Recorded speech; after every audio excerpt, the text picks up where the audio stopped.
6 es el nombre del último disco de Zenobia, salido en el 2020. Para los que no conocen a Zenobia, es una banda de heavy power metal de la escena de metal española, que en todo caso esta definición de escena de metal española está pendiente de debate, porque vamos a tener que plantearnos en algún momento si cuando hablamos del metal español nos estamos refiriendo a una escena formada y con su propia esencia, o simplemente nos estamos refiriendo a una especie de accidente del destino de un conjunto de bandas que se dan dentro de España. Porque a través de los años me he dado cuenta, viendo internet, que en España, entre los metaleros españoles, o mejor dicho, entre muchos metaleros de España, ocurre un fenómeno muy similar al que ocurre con muchos países de Latinoamérica, que es una especie de automenosprecio.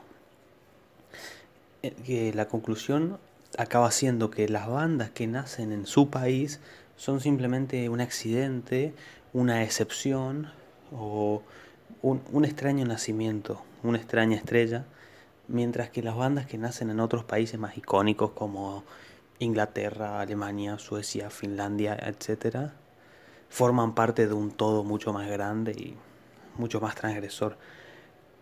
En mi opinión no es el caso. Yo personalmente a lo largo de mi vida he tenido un cariño enorme, una admiración muy profunda y he adorado profundamente a muchísimas bandas de España, a la par de bandas de Suecia, Finlandia, Estados Unidos o cualquier otro país europeo. Estados Unidos no es europeo, pero bueno, se entiende. Pero bueno, entiendo hasta cierto punto entiendo de dónde viene esta percepción.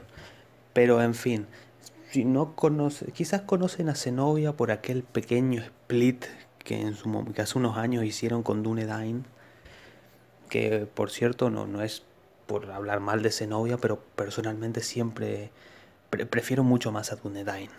La banda de Tony Delgado siempre me ha parecido mejor que la banda de Jorge Berceo, pero es una cuestión absolutamente personal, porque Dunedain es una banda importantísima para mí en mi vida, mucho más de lo que ha llegado a ser Zenobia. Pero obviamente pertenece a una dimensión absolutamente subjetiva. Con respecto al disco, mencionar también que quizás conocen a Zenobia porque están relacionados con la carrera solista de Jorge Berceo, quien intenta hacer una especie de algo similar a lo que en su momento, allá hace algunos años, empezó a hacer Tete Novoa, que su carrera solista paralela a Saratoga es una cosa mucho más orientada al pop rock, muy criticado en su momento y aún hoy. Aunque personalmente, y se los comento como mera curiosidad, el disco TTN de Tete Novoa es bastante escuchable. Ahí lo dejo caer. Pero sí, lo bueno es que luego de haber sacado ya ese disco y de haber comenzado con su carrera solista, el regreso de Saratoga es absolutamente glorioso, como todos recordarán. Y lo que hace Tete Novoa en su carrera solista es absolutamente paralelo y no afecta en nada lo que hace en Saratoga, que sigue siendo brutal y magistral. Y aquí ocurre lo mismo.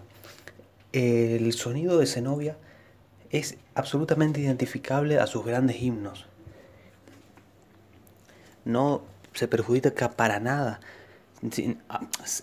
más allá de algún tipo de prejuicio que cualquier escucha pueda tener. No tiene ninguna implicación real en la música de Zenobia. De hecho, si quisiera ensayar una especie de crítica o observación negativa a este disco, sería que nos asusta un poco, porque el power metal como tal empieza a partir del cuarto, quinto track, del último bastión, tu amistad. De ahí en adelante es cuando empieza el verdadero power metal, porque las primeras canciones vamos a... No quiero decir que tienen un aire jarroquero, pero un poco tira para esos lares, que son no de la forma en la cual la trabaja Jorge Berceo en su carrera solista, ¿no? Con otro enfoque totalmente diferente, pero con un poco, hay una cierta estructuración, una forma de entender el armado de las canciones que tiene un poco de influencia de ese tipo de bandas. Pero bueno, a nivel vocal, Jorge Berceo está pleno. Su voz no se ha resentido en nada. Los que lo hemos escuchado desde hace muchos años, no advertimos ningún tipo de diferencia, no advertimos ningún tipo de desgaste y su técnica sigue siendo tan inmaculada como siempre. También su color de voz tan especial y su carisma tan automático. Que, bueno, todos lo conocemos, es un tipo muy carismático, Jorge Berceo. Y su cover de Desde mi cielo es bastante respetable también. No viene a cuento, pero quería mencionarlo. En el State of Oz. Recordarán ese disco tan extraño de covers a Mago de Oz. Algún día debo hablar de ese disco porque la verdad que es una curiosidad en muchos sentidos. Pero en fin, recomendado por supuesto. ¿Es lo mejor del año? En mi opinión no, pero es muy disfrutable y larga vida al power metal español. Que por cierto en el 2020 hubo algunos discos muy destacables y este es quizá uno de ellos. No el más destacable, no compite por serlo, pero muy bueno. Eso sí, la discografía de Zenobia como un todo es algo que si les gusta el power metal español, como a mí, que lo adoro, y si algún español está viendo esto, gracias simplemente, pero sí, absolutamente recomendable. Todas las bandas de las que hablé